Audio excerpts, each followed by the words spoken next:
আজ শেষবারের মতো এই দোয়াটি পড়ে আল্লাহর কাছে দোয়া করুন।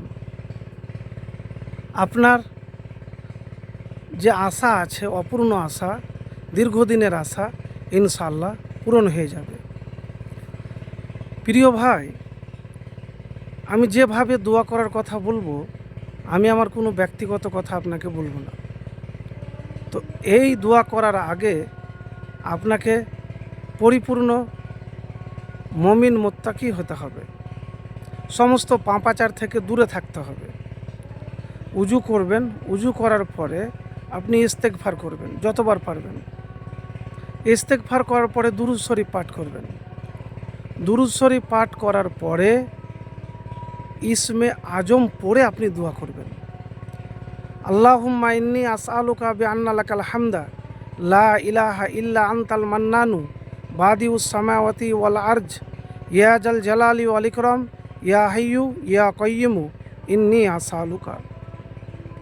হে আল্লাহ, নিশ্চয় আমি আপনার নিকট প্রার্থনা করছি এই বলে, সকল প্রশংসা আপনার, আপনি ছাড়া কোনো প্রকৃত মাবুদ নেই। হে মহাদাতা, হে আসমান সমূহ পৃথিবীর উদ্ভাবক, হে মহত্ব ও সম্মানের মালিক, হে চিরঞ্জীব, আমি আপনার কাছে চাইছি। আনাস ইবনে মালিক রাজিয়াল্লাহু তাআলা বলেন, আমি রসুল সাল্লাল্লাহু আলাইহি সাল্লামের সাথে সঙ্গে বসেছিলাম। তখন এক ব্যক্তি দাঁড়িয়ে নামাজ আদায় করছিল। যখন সে রুকু, সিজদা, তাসাহুদ পড়ে দোয়া করতে আরম্ভ করলো, তখন সে তার দোয়ায় বলল, যে দোয়াটি পাঠ করেছি, আল্লাহুম্মা ইন্নী আসআলুকা বিআন্না লাকাল হামদা লা ইলাহা ইল্লা আনতাল মান্নানু বাদিউস সামাওয়াতি ওয়াল আরজ ইয়া জাল জালালি ওয়াল ইকরাম ইয়া হাইয়্যু ইয়া কাইয়্যুমু। তখন নবীজি সাল্লাল্লাহু আলাইহি ওয়াসাল্লাম সাহাবীগণকে বললেন, তোমরা কি জানো সে কিসের দ্বারা দোয়া করলো? তারা বললেন, আল্লাহ ও তার রসুলই ভালো জানেন।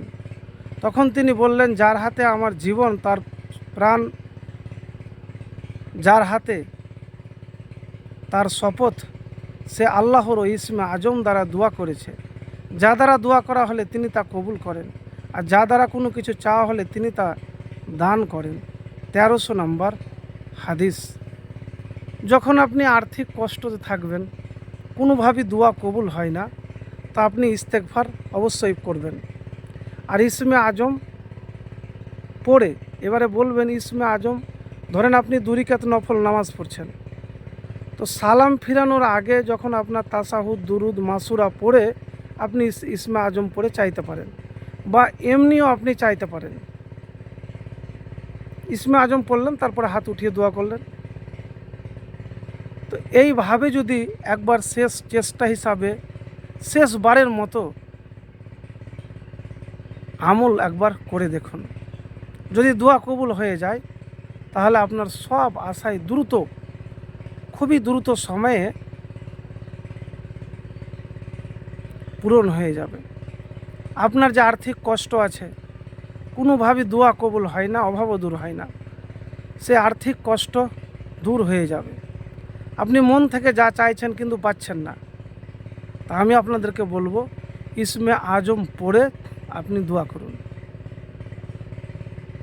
ইসমে আজম পড়ে আল্লাহ রাব্বুল আলামিনের কাছে দোয়া করুন। যদি কবুল হয়, যখনই কবুল হবে, তখনই আপনার সব আশাই পূর্ণ হয়ে যাবে ইনশাআল্লাহ।